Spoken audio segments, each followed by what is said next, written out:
Hey guys, today we are going to be working on waiting at food bowls. I really like teaching my dog to wait at their food bowls because it starts to teach them impulse control. Now, if your dog struggles with chasing cats, chasing birds, chasing other dogs, bolting out the front door, all of these things can start to improve simply from teaching your dog how to wait at food bowls. Now, I just have a regular old water bowl that I'm using today. Typically, I do this with both my dog's meals, so breakfast and dinner. And so we have 2 built-in training sessions throughout the day. If you have no time in the world at all to train, you can rely on having your dog wait at their food bowls as a training session. Now, if you pair this with waiting at doorways, anytime you let your dog outside to go potty or you guys go out for a walk or anything like that, those are also built-in training sessions. So I really, really like this simply for the fact that I can build it in throughout my day. And the more and more I practice this, the easier it will be for my dogs. I do have to say, I do not have any dogs that really struggle with this. Now that I say it, Ding is going to show me that I do have a dog who struggles with this.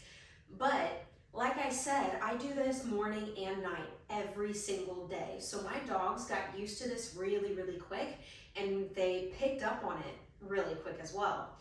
So what we're going to do, let me take a step back. A prerequisite that I would suggest having for this game is either a sit, or if your dog cannot hold a sit, I would have them in their crate or on a boundary.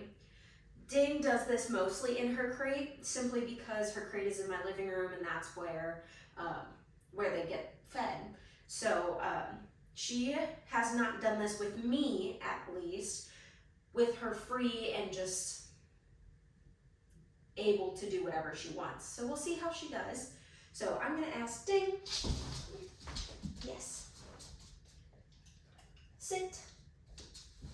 I'm gonna ask my dog to sit. I am going to reward that sit.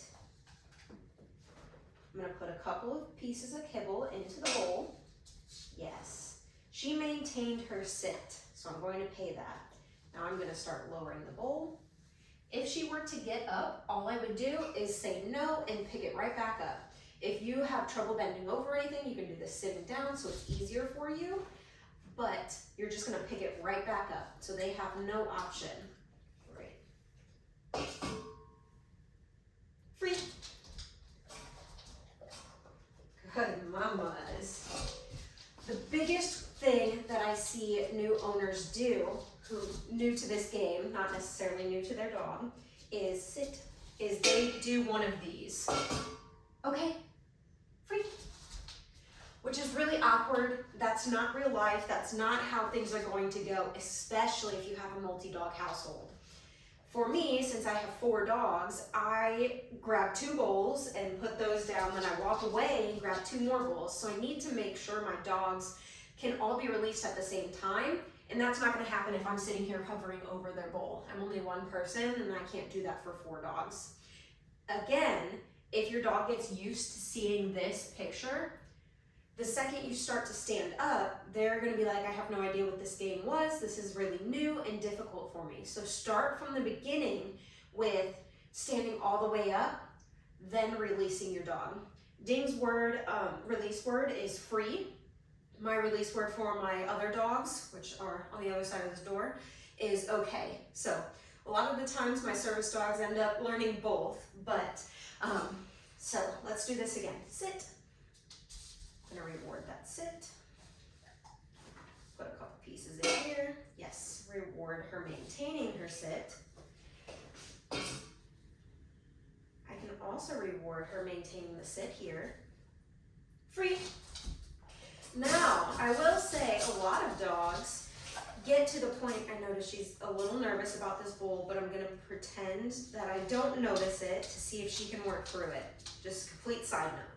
But a lot of dogs, if you have the bowl on the floor and then you reward them to their mouth, they will automatically go to that food bowl. And I really want to touch on that because it's super important, because you did not release the dog. You were actually rewarding them for maintaining their sit. Therefore, sit. I'm gonna put one piece in here. I'm gonna reward this. If she were to go for the bowl, I would simply pick it back up. Or if you're not that fast and their head's already in the bowl, you could also try covering the bowl. I would really suggest picking up the bowl though, because if your dog has any type of resource guarding or any type of struggles like that, I don't want you to get bit by simply covering the bowl. So it's easier just to remove the whole thing anyways. And if your dog is having struggles with resource guarding, I would have the dog in the crate and I would release them out of the crate into the bowl. So my dog would be crated, I would have the bowl out here, I would open the door, I would yes and treat for them staying in the crate, and then I would use my release word to release them to the bowl. Free. Go mamas, good girl. This is a really, really easy exercise, especially if you have puppies. I start this super, super early on, and I do this right when my dogs come in the house. We're waiting at food bowls. All of us are eating together, and everyone will essentially cooperate. Nobody gets to be higher than the other or better than one another. Everyone's on the same playing field. So I really, really like this game because you can build in your training sessions. You're good, mamas. And it starts to teach that impulse control away from cats, birds, squirrels, or whatever else your dog likes to chase. If you're struggling with this in any way, drop a comment down below. I am more than happy to help you out. Don't forget to hit that subscribe button. But wait, I also want to talk to you guys about my course, Pawsitive Focus. It goes over all of these impulse control games and more. I take you step by step through everything you could possibly imagine, and we kind of go at your own pace.